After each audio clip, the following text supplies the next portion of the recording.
Фазаил амал. Жакшы амалдардын пайдасы. Биринчи бөлүм Курандын пайдалары. Сөз башы. Бардык мактоолор, бардык айыптардан таза Алла Таалага болсун. Ал инсанды жаратып, ага кеңири түшүнүк берди. Ал үчүн Куранды түшүрдү. Ошол Куранды ыймандуулар үчүн насаат, шыпа, түз жол жана жакшылык кылды.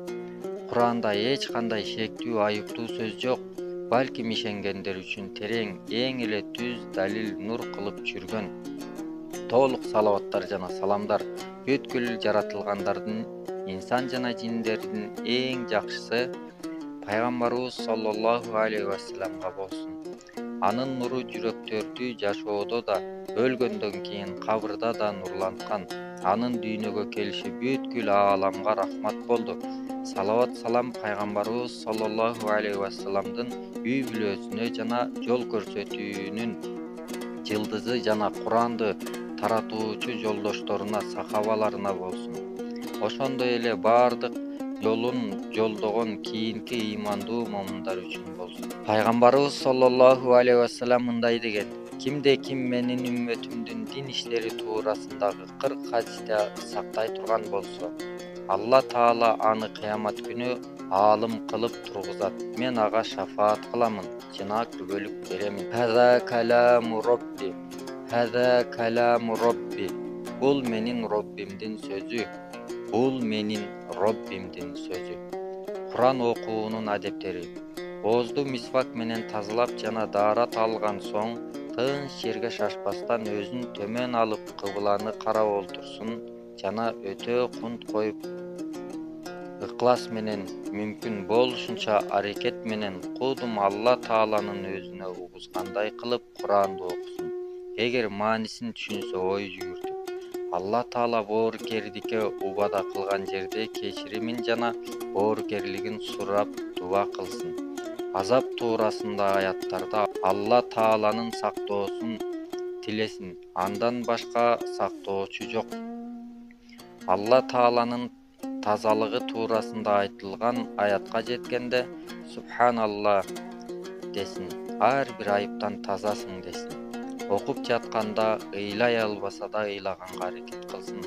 Акын айткан: ашык болгон адам үчүн эң эле таттуу нерсе сүйгөнүнө жалбарганда көзүнөн жашын төккөн эң жакшы. Тышкы адептери.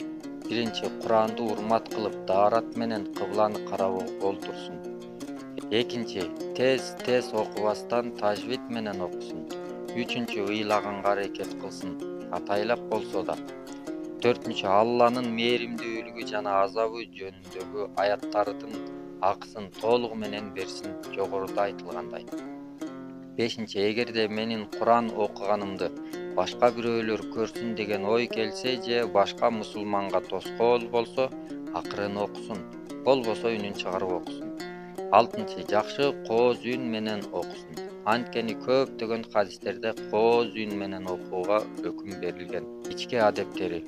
Канчалаган улуу даражалуу сөз деп Курандын улуктугун жүрөккө алып окусун. Экинчи, Куран анын сөзү болуп эсептелген Алла Тааланын улуулугун, кудуретин сезип жүрөккө алсын. Үчүнчү, жүрөктү азгырык жаман ойлордон таза тутсун. Төртүнчү, маанисине ой жүгүртүп, ырахаттанып, толук берилип окусун. Пайгамбарыбыз саллаллаху алейхи вассалам бир жолу түнү бою ушул аятты окуп өткөрдү. Эй Алла, эгер сен аларга азап берсең, анда алар сенин пенделериң. Эгер сен аларды кечирсең, ырасында мартабалуу даанышмансың. Маида сүрөсү. Саид бин Жубайр рахматулла алейхи бир жолу түнү бою ушул аятты окуп таң атырды. Эй күнөөкөрлөр, бүгүн кыямат күнү моюн сунгандардан ажырап тургула. Ясин сүрөсү. Бешинчи, кайсыл аятты окуп жатса, жүрөктү ошого ээрчите окусун. Мисалы, Алланын боорукердүүлүгү тууралуу аят окуса, жүрөктө кубануу пайда болсун. Эгерде азап тууралуу аят окулса, анда жүрөктө коркунуч пайда болсун. Алтынчы, Алла Таала өзү окуп жатканын уккандай окулуп жаткан Куранга өтө берилип кулак төшөө уксун. Алла Таала өзүнүн мээрими жана боорукердиги менен ушул адептерди сактап Куран окууга мага да сиздерге да мүмкүнчүлүк берсин.